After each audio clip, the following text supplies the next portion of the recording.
Assalamualaikum warahmatullahi wabarakatuh. Perkenalkan, nama saya Nabila Azza Paramadita dari jurusan Ilmu Pemerintahan, Fakultas Ilmu Sosial dan Ilmu Politik, Universitas Jenderal Ahmad Yani. Di sini saya akan membahas tentang pentingnya seorang pemimpin pemerintahan yang baik dalam suatu negara. Yang pertama, bagaimana menjadi kepemimpinan yang baik dalam suatu organisasi melalui pendekatan atau model kepemimpinan. Yang kedua, bagaimana melahirkan seorang pemimpin pemerintahan yang baik. Kepemimpinan memainkan peranan yang penting dalam organisasi. Berhasilnya tidaknya suatu organisasi, salah satunya ditentukan oleh sumber daya yang ada dalam organisasi tersebut. Di samping itu, faktor yang sangat berperan penting adalah faktor kepemimpinan. Peran utama kepemimpinan adalah mempengaruhi orang lain untuk mencapai tujuan yang telah ditetapkan. Akhir-akhir ini banyak membicarakan mengenai krisisnya suatu kepemimpinan. Hal ini tidak terjadi pada lingkup organisasi maupun suatu pemimpin wilayah atau negara. Oleh karena itu, harus ada pemimpin yang baik yang mampu bertahan dalam keterpurukan sekalipun organisasi yang dipimpinnya. Ketika organisasi berada pada titik terendah, maka pemimpin yang baik mampu memposisikan dirinya sebagai alat organisasi dan memberikan ketenangan, motivasi untuk bangkit dan menjadi pelindung untuk anggotanya. Sebelum membahasnya lebih jauh, apa yang dimaksud dengan kepemimpinan? Menurut Miftah Tohat tahun 2010, kepemimpinan diartikan sebagai kegiatan mempengaruhi orang lain, seni mempengaruhi perilaku manusia, baik individu ataupun kelompok. Dan pemimpin menurut Jim Collins memiliki beberapa tingkatan. Yang terendah ialah pemimpin yang andal, kemudian pemimpin yang menjadi bagian tim, lalu pemimpin yang memiliki visi, dan tingkat yang paling tinggi adalah pemimpin yang bekerja bukan berdasarkan ego pribadi, tetapi untuk kepentingan organisasi dan bawahannya. Teori kepemimpinan. Yang pertama, teori sifat, berdasarkan sifat-sifat yang dimiliki seorang pemimpin. Yang kedua, teori lingkungan, bahwa munculnya pemimpin itu karena suatu tindakan yang lahir atas ruang dan waktu. Yang ketiga, situasi, di mana teori pemimpin memanfaatkan dukungan dan pengarahan dari anggotanya. Teori manusiawi, di mana pemimpin benar-benar merasakan anggotanya sebagai manusia dan dapat memotivasi kebutuhan bersama untuk mencapai tujuan organisasi. Yang kelima, teori pertukaran. Pemimpin pemerintahan dalam mempengaruhi anggotanya dengan cara take and give, di mana para anggota telah memberikan kontribusi yang besar dan pengorbanan mereka dan menerima imbalan dari seorang pemimpin.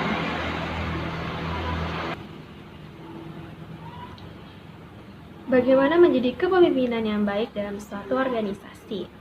Melalui pendekatan atau model kepemimpinan. Yang pertama adalah model kepemimpinan birokratis, di mana seorang pemimpin yang memakai model kepemimpinan birokratis ini dalam menghadapi bawahannya atau anggotanya dengan pembagian tugas dan dengan bawahannya.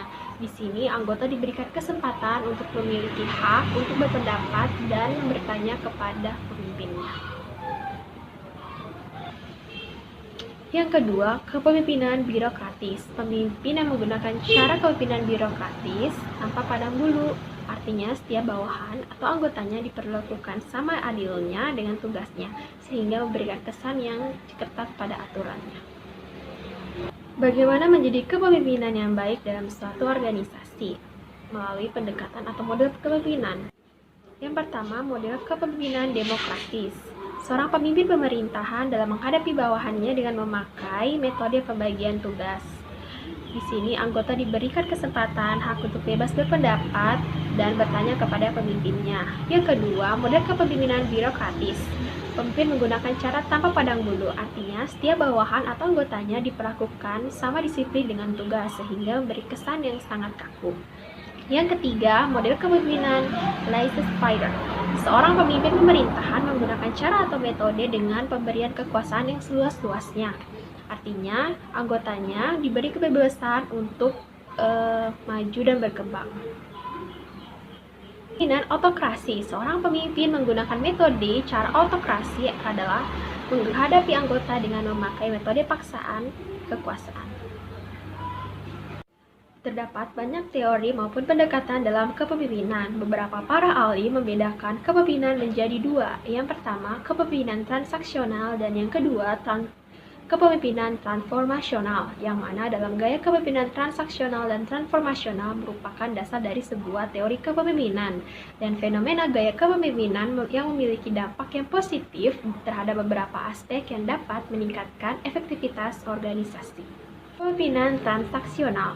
Menurut Burns dalam Mucci dan Priyono tahun 2004 mengatakan bahwa kepemimpinan ini memotivasi pengikut terutama melalui dasar rewards atau penghargaan dan juga lebih mengacu kepada contingent rewards, yaitu pemberian untuk sesuai dengan pekerjaan yang dilakukannya. Kemudian manajemen by exception, yaitu transaksi yang aktif dan pasif, di mana transaksi yang aktif ini pemimpin melakukan pengawasan terhadap anggotanya agar memiliki kinerja yang lebih baik. Dan transaksi yang pasif adanya intervensi atau kritik yang dilakukan pemimpin setelah terjadinya suatu masalah. Selanjutnya, kepemimpinan transformasional. Dalam hal ini, melibatkan pengembangan hubungan yang lebih dekat antara pemimpin dan anggotanya. Pemimpin ikut serta membantu anggotanya untuk melihat kepentingan visi dan misi organisasi atau kelompok. Bagaimana melahirkan seorang pemimpin yang baik? Meningkatkan kualitas kepemimpinan merupakan suatu keharusan dalam menyelesaikan permasalahan di dalam suatu organisasi. Misalnya dalam hal pemerintahan, partai politik menjadi satu pilar utama karena peranannya sangat penting dalam proses pembentukan pemimpin. Faktor kepemimpinan juga merupakan faktor penentu dalam kesejahteraan dan kemakmuran rakyat suatu negara. Fungsi partai politik sebagai representasi rakyat dalam menyampaikan aspirasi dan tuntutan masyarakat. Tidak berkualitasnya seorang pemimpin disebabkan oleh rendahnya kualitas pola rekrutmen dan mekanisme kaderisasi dalam tubuh partai politik. Jika pola rekrutmen dan mekanisme kaderisasi baik akan menghasilkan pemimpin yang berkualitas dan berkapabilitas pula. Terlebih lagi, kriteria kemampuan dan sikap profesional adalah hal yang wajib dimiliki seorang pemimpin. Namun demikian, yang lebih penting adalah bagaimana kepemimpinan dapat memberikan harapan dan perubahan ke arah yang lebih baik bagi masyarakatnya, serta kemajuan bangsa. Melahirkan seorang pemimpin yang berjiwa populis merupakan sebuah tantangan di tengah era globalisasi modern saat ini. Setiap organisasi pengkaderan perlu melakukan perubahan atau transformasi dan membentuk kader-kadernya yang akan menjadi pemimpin bangsa ini yang berjiwa populis. Hal ini harus diperbanyak identitasnya dalam proses pengkaderan dan internal organisasi.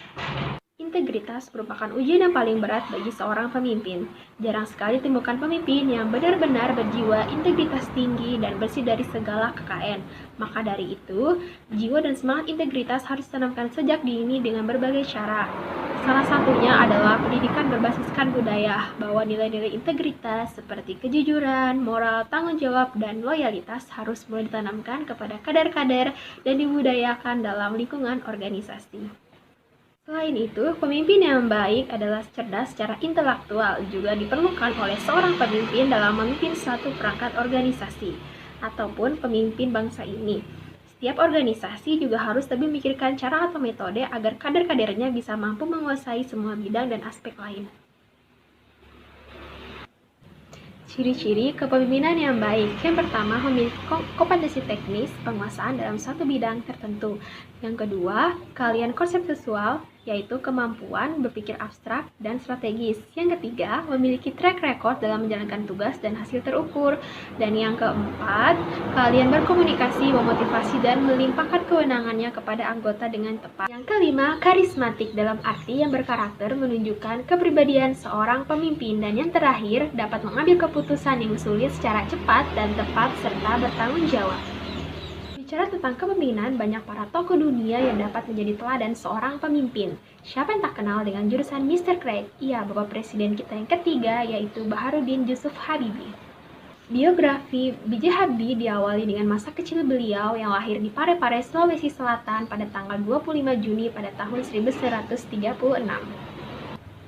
Beliau merupakan anak keempat dari 8 bersaudara. Ayahnya bernama Ali Abdul Jalil Habibie adalah seorang ahli pertanian dan berasal dari Gorontalo. Sedangkan sang ibu bernama Raden Ajeng Tuti Marini, beliau adalah spesialis nata yang berasal dari Yogyakarta. Awalnya Habibie Habibie hanya tertarik untuk membangun pesawat komersil sesuai konstruksi Presiden Soekarno saat itu. Beliau juga mendirikan perusahaan dan IPTN. Pada tahun 1960, beliau menerima gelar Diplom Insinyur dan gelar Doktor Insinyur pada tahun 1965 dengan predikat summa cum laude. Pada tahun 1960, Habibie menikah dengan Hasyi Ainun dan dikaruniai 2 putra. Habibie pernah bekerja di Messerschmitt Bellkomblom, sebuah perusahaan penerbangan yang berpusat di Hamburg, Jerman. Karena beliau pernah bekerja di Messerschmitt Bellkomblom, sebuah perusahaan penerbangan yang berpusat di Hamburg, Jerman. Karena kecerdasan beliau menemukan rumus yang dapat menghitung keretakan hingga ke atap pesawat terbang sekalipun, sehingga beliau mendapatkan julukan Mr. Crack. Pada tahun 1967, B.J. Habibie mendapatkan gelar Profesor Kehormatan atau Guru Besar dari ITB. Dengan segala kejeniusan yang dimiliki beliau, tak heran banyak mendapat penghargaan dan pengakuan dari lembaga kelas nasional dan internasional. Pada tahun 1973, beliau kembali ke Indonesia atas permintaan Presiden Soeharto saat itu. Beliau kemudian menjabat sebagai Menteri Negara Riset dan Teknologi selama 20 tahun dan memimpin 10 perusahaan BUMN selama 10 tahun. Di tahun 1995, beliau berhasil membuat proyek pembuatan pesawat N250 yang diberi nama Gatot Kaca. Dalam pemerintahannya sebagai presiden, beliau banyak membuat keputusan penting. Ekonomi, yang pertama, beliau berhasil menekan nilai mata uang rupiah terhadap dolar hingga di bawah 10.000. Yang kedua, merekapitulasi perbankan. Yang ketiga, memperbaiki perekonomian Indonesia. Dan yang keempat, melikuidasi beberapa bank yang bermasalah. Yang kelima, mengimplementasikan reformasi ekonomi yang disyaratkan oleh IMF. Pada bidang politik, yang pertama lahirlah Undang-Undang Otonomi Daerah, Undang-Undang tentang Partai Politik, Undang-Undang tentang Pemilihan Umum, dan Undang-Undang tentang Susunan dan Kedudukan DPR MPR.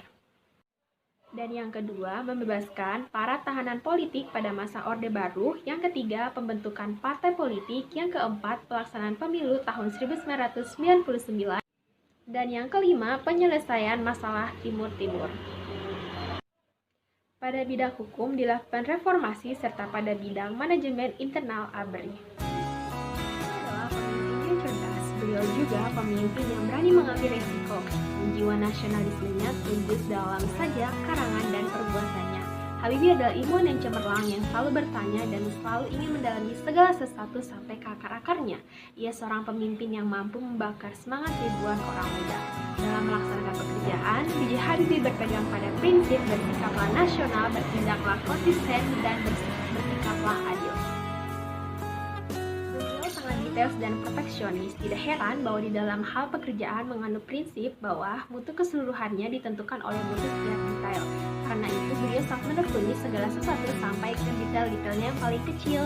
Dilakukannya untuk mencapai kesempurnaan yang setinggi mungkin. Dalam landasan pokok hubungan kerjasama, beliau sangat menekan sikap saling percaya. Gaya kepemimpinan B.J. Habibie mengandung unsur-unsur kepemimpinan di Swiss modern. Disitulah ia dibesarkan. Tidak salah lagi, dengan segala kekuasaannya dalam dunia bisnis internasional modern, ia tetap menjadi putra bangsa dan negaranya. Banyak gagasan dan keputusan yang fundamental lahir atas inisiatif B.J. Habibie. Sadar atau tidak, apa yang telah ditinggal beliau dalam masa singkat pemerintahannya telah membuka jalan bergulirnya reformasi dan pengaruhnya dalam sendi-sendi kehidupan berbangsa dan bernegara. Terima kasih putra terbaik Indonesia, terima kasih telah membuka pintu gerbang reformasi untuk Indonesia menjadi lebih baik. Terima kasih telah mengajarkan para jiwa muda untuk menjadi seorang pejuang.